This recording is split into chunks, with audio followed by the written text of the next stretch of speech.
Mother's Day is tomorrow. It's been about 4.5 months since my mother was rewarded with heaven for putting up with not one, not two, not three, but 6 obnoxious children and being a selfless, wonderful person.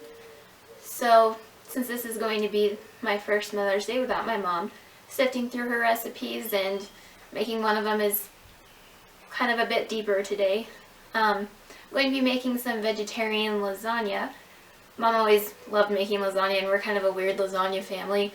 We would even have lasagna on Thanksgiving every year. Bird was not the word in our family. But we also had pizza on Christmas, so we just did all sorts of weird things. What better way to celebrate the birth of your savior than with clogged arteries? Anyway, maybe when you're done watching this recipe, you can make it for your vegetarian mom, or just fill it with a bunch of animals for your carnivorous mom. If your mom's still alive, from one daughter who's missing her mom a lot to anyone who still has their mom, please give her an extra big hug on Mother's Day, and every single day, because she probably deserves it. Alright, it's really loud at this station in the kitchen right now, and I'm also kind of half following the A's game that's on in the living room, so I might get a little distracted here, and you might not be able to hear me very well. Alright, the first thing you're going to do is you're going to cook 10 to 12 lasagna noodles.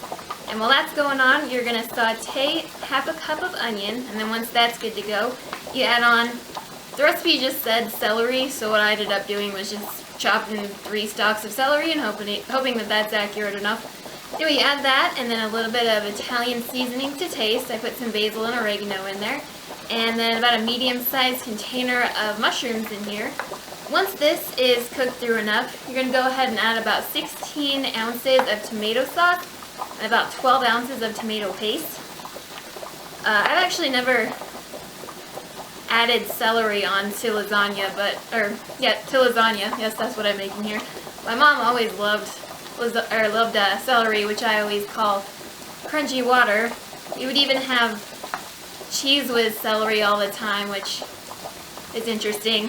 Crunchy water and processed cheese food. Sounds so wrong, tastes so wrong, but somehow it's so right. Anyway, once you go ahead and add on that tomato sauce and tomato paste, you're going to heat that through. And while you're doing it, try as hard as you can not to consume the mozzarella that you need for the lasagna, even though I know it will be very difficult.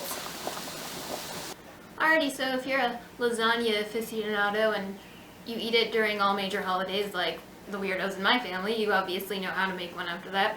You just go ahead and you're going to layer your sauce, you're going to layer your mozzarella cheese that you need for the recipe, and you're going to add the noodles on top of that, obviously.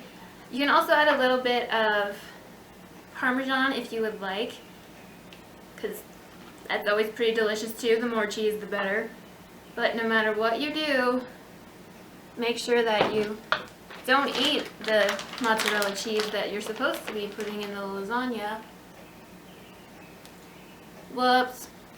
Anyway, once you get that all filled up, you're going to go ahead and bake it at 350 degrees for 20 minutes, and then enjoy.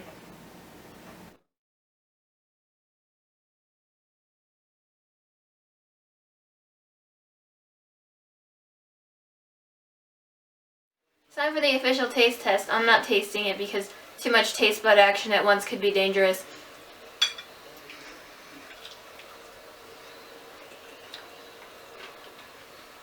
Outstanding. Very good. Very good. You can taste the vegetarian.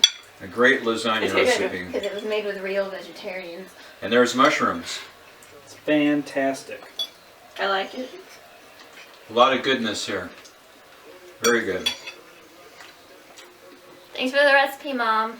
Happy Mother's Day, we miss you. The lasagna, it's just right.